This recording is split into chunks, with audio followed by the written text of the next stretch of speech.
ذرا سی بات کو لے کر دل میں ایسی گرا ڈال لی کہ ان کے پاکیزہ رشتے کو تباہ و برباد کر کے رکھ دیا۔ ہنا کے دل میں اپنے منگیتر کی جو عزت تھی وہ خاک میں مل گئی تھی۔ میرے بھائی کو تو اس قدر غم ہوا کہ انہوں نے اپنی زندگی کو ختم کرنے کا فیصلہ کر لیا اور کچھ الٹی سیدھی گولیاں کھا کر لیٹ گئے۔ خدا کی قدرت کے گولیاں کھانے کے بعد ان کا جی متلایا تو پانی کا گلاس بھر کر پی لیا۔ پانی پیتے ہی کھانسی اتنی شدید ہوئی کہ جو کچھ تھوڑی دیر پہلے نگلا اور پیا تھا سبھی کے ذریعے نکل گیا اور گولیاں بھی نکل گئیں۔ یوں از خود میدا واش ہو گیا اور وہ بچ گئے، تاہم جس دن سے ہنا نے انکار کیا تھا ان کی آدھی جان تو نکل ہی گئی تھی۔ انہوں نے کھانا پینا چھوڑ دیا جس سے وہ بہت کمزور ہو گئے۔ بابا جان شادی کی تاریخ مانگ رہے تھے اور تایا پریشان تھے کہ انہیں کیا جواب دیں۔ اب تائی نہ مان رہی تھیں کیونکہ ہنا نے ان سے کہہ دیا تھا کہ اگر آپ لوگوں نے میری شادی ایان سے کی تو میں زہر کھا لوں گی۔ اسے مناتے سب ہار گئے اور منگنی ختم کرنے کا اعلان کرنا پڑا۔ منگنی ٹوٹتے ہی ہنا کے لیے خاندان سے رشتے آنے لگے۔ ادھر ایان بھائی بیمار تھے، ادھر ہنا کی شادی کی تیاریاں ہو رہی تھیں۔ جب مہندی اس کے ہاتھ پر اپنا رنگ جما رہی تھی، میرے بھائی کی زندگی سے رنگ اترنے والے تھے۔ ان کا مرض بگڑ جانے سے ڈاکٹر پریشان تھے۔ وہ کھا سکتے اور نہ پی سکتے تھے، ان کا بچنا مشکل نظر آ رہا تھا۔ وہ ہر لمحہ ہنا کو یاد کرتے اور مغموم ہو جاتے تھے۔ میں نے ہنا کو سمجھانے کی بہت کوشش کی، یہ اسرار کی سازش تھی، اس کا کمینہ پن تھا۔ وہ کینا پر ور تم سے بدلہ لینا چاہتا تھا، لیکن اس لڑکی نے میری ایک نہ سنی، شاید وہ مجھے جھوٹا سمجھتی تھی۔ افسوس کی بات یہ کہ اس کا علم صرف مجھے تھا یا بھائی ایان کو کہ انہوں نے اس کو اپنا مضمون پڑھنے کو دیا تھا۔ جو جرم میرے بھیا نے نہیں کیا تھا، اس کا احساس ان کو جینے نہیں دیتا تھا۔ وہ کڑا وقت تھا گزر گیا، لیکن ایک طوفان کی مانند اپنے نشان چھوڑ گیا۔ اس کے بعد ایان بھائی میں بڑی تبدیلی آ گئی، انہوں نے زندگی کو منفی انداز سے دیکھنا شروع کر دیا۔ ان کی سوچ کے دھارے ہی مر گئے۔ اب وہ بیکار لڑکوں کی صحبت میں اٹھنے بیٹھنے لگے تھے جو پڑھتے لکھتے تھے اور نہ کوئی کام کرتے تھے۔ بس محلے کے چوک میں پڑے تخت پر بیٹھ کر چوکڑیاں کھیلتے یا سگریٹ چرس بھرے پیتے تھے۔ ایان بھائی کے اندر کا خالی پن ان کو ستانے لگا تھا۔ ان کی بربادی کا دور شروع ہو چکا تھا۔ انہوں نے غلط سوسائٹی میں اٹھنا بیٹھا شروع کر دیا جس کے باعث محلے میں بدنام ہونے لگے۔ حالانکہ انہوں نے نہ تو کبھی کسی طرح کا برا کام کیا تھا اور نہ کبھی کسی لڑکی کو بری نظر سے دیکھا تھا۔ کسی کی بہن بیٹی کی زندگی کو برباد کرنے کا تو سوال ہی نہ تھا۔ بس ہنا کے غم میں برے لڑکوں کی صحبت میں اٹھنے بیٹھنے لگے تھے کہ ایک اچھی لڑکی نے ان کو برائی کی دلدل میں اتر جانے سے قبل ہی بچا لیا۔ یہ لڑکی شکیلا تھی۔ ہوا یوں کہ ایک دن وہ گھر سے نکلے تو سامنے ایک دوست مل گیا۔ ایان بھائی اس کے ساتھ گلی میں کھڑے باتیں کر رہے تھے کہ شکیلا کو دیکھ کر بھائی کے دوست نے کچھ غلط بات کہی اور ٹھنڈی آہ بھری جو میرے بھائی کو بہت ناگوار گزری۔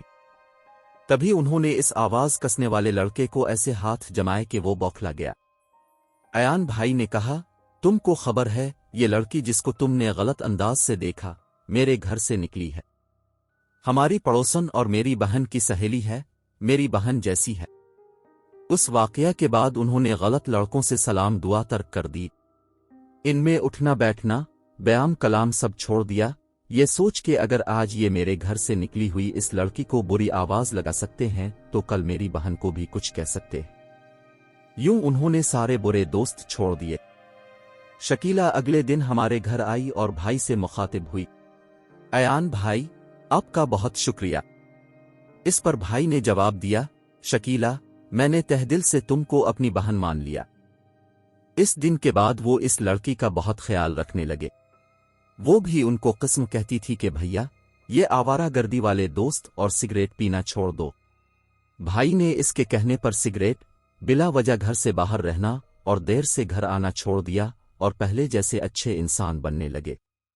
اب وہ دوبارہ ایک اچھا انسان بننے کی کوشش کر رہے تھے۔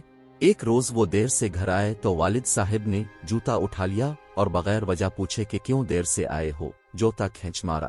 حالانکہ اس روز بھائی ایان اپنے بیمار دوست کو دیکھنے اسپتال گئے تھے، وہاں اس کو کسی کی موجودگی درکار تھی، یہ اس کے پاس رک گئے، یہاں تک کہ اس کے گھر والوں میں سے کوئی آیا تب وہ گھر واپس آئے تھے۔ والد صاحب پر ایان کو اس قدر غصہ آیا کہ اگلے روز والدہ کی الماری میں سے روپے نکال لیے جو گھر کی مرمت کے لیے انہوں نے رکھے ہوئے تھے۔ 50,000 روپے لے کر گھر سے نکل گئے اور 1 ماہ تک واپس نہیں آئے۔ کافی رقم ہونے کے باوجود انہوں نے اس کو خرچ نہ کیا۔ یہ وہ وقت تھا جب 50,000 روپے کی بڑی قیمت تھی۔ عقے کاٹے، جوس اور سادہ پانی پر گزارا کرتے رہے۔ جب رشتہ داروں کو پتہ چلا کہ ایان کے پاس رقم ہے تو وہ ان کو ڈھونڈنے لگے۔ بالآخر ایک رشتہ دار نے انہیں ڈھونڈ لیا۔ اس نے اوروں کو بتایا۔ اب جس گھر جاتے وہ بہت خاطر مدد کرتے اور بھنا ہوا گوشت، پراٹھے کھلاتے۔ سب سے بڑھ کر بڑے ماموں اور ممانی تھے، کیونکہ میری والدہ کا مکان جو انہوں نے ایان بھائی کے نام لکھ دیا تھا اور اس مکان کی کافی قیمت تھی۔ جب خالہ کو پتہ چلا تو وہ اور خالو ایان کو اپنے گھر لے گئے اور اماں کو اطلاع دی۔ تب میری اماں اور شکیلہ خالہ کے گھر ایان بھائی کو لینے گئے۔ شکیلہ نے بھائی کو کہا کہ اگر بھائی ہو اور مجھے بہن کہتے ہو تو گھر جاؤ اور رقم بھی ماں کے حوالے کرو۔ والدین سے روٹھے ہو، مجھ سے تو نہیں۔ بھائی نے رقم تو خرچ نہ کی تھی، اس نیت سے کہ والدہ کو واپس کرنی ہے، صرف والد صاحب کے مارنے کی وجہ سے انہوں نے ایسا کیا تھا۔ خیر وہ گھر آ گئے، ہم سب خوش ہو گئے۔ شکیلہ کے ساتھ اس کی بھتیجی فرحانہ بھی آئی ہوئی تھی، وہ شکیلہ ہی کی ہم عمر تھی۔ کچھ رشتہ دار خصوصاً ماموں بھائی سے مکان اور رقم ہتھیانا چاہتے تھے، لہذا بھائی کے ساتھ اس بار چھوٹے ماموں نے ہاتھ کیا۔ وہ اسرار سے ملے ہوئے تھے، انہوں نے بھائی ایان کو ایک لفافہ دیا، کہا کہ یہ خط شکیلہ کی اماں کا ہے، ان کو دے دو، غلطی سے ڈاکیے ادھر ڈال گیا ہے۔ بھائی نے سچ جانا اور لفافہ فرحانہ کو دے دیا کیونکہ وہ سامنے کھڑی تھی۔ کہا کہ یہ شکیلہ کی اماں کو دے دینا۔ اس نے لفافہ کھول کر دیکھا، تحریر پر ایک نظر ڈالتے ہی اس کا رنگ سرخ ہو گیا اور وہ خونی شیرنی کی طرح بھائی ایان کو گھورنے لگی۔ اس کے تیور دیکھ کر بھائی کے ہوش اڑ گئے اور دماغ میں خوف کی گھنٹیاں بجنے لگیں، کیونکہ ایک بار پہلے بھی اسی طرح ڈسے جا چکے تھے۔ سمجھ گئے اس بار چھوٹے ماموں نے چکر دے دیا ہے۔ شکیلہ نے اسی وقت خط پھاڑ دیا، جانے اس میں کیا بےہودہ باتیں لکھی ہوئی تھیں۔ وہ روتی ہوئی ہمارے گھر سے چلی گئی۔ بھائی تو سمجھ رہے تھے کہ ابھی ان کے منہ پر تمانچہ مار دے گی۔ اس کے بعد میں نے شکیلہ کو منانے کی کافی کوشش کی مگر وہ نہ مانی۔ بولی، اب میرا اعتبار ایان پر سے اٹھ گیا ہے۔ اس نے میری بھتیجی کو ایسا غلط قسم کا خط لکھا اور بہانے سے ہم کو دیا کہ چند سطریں پڑھ کر ہی میں برداشت نہ کر سکی۔ بھلا ایسی گندی باتیں پڑھ کر کون برداشت کر سکتا ہے؟ شکیلہ نے میری دوستی ترک کر دی اور ہمارے گھر آنا بھی بند کر دیا۔ ایان بھائی کو تو اتنا قلق ہوا کہ سکتے میں رہ گئے۔ پہلے خالہ کے بیٹے نے اور پھر ماموں نے ان کا سکون لوٹا۔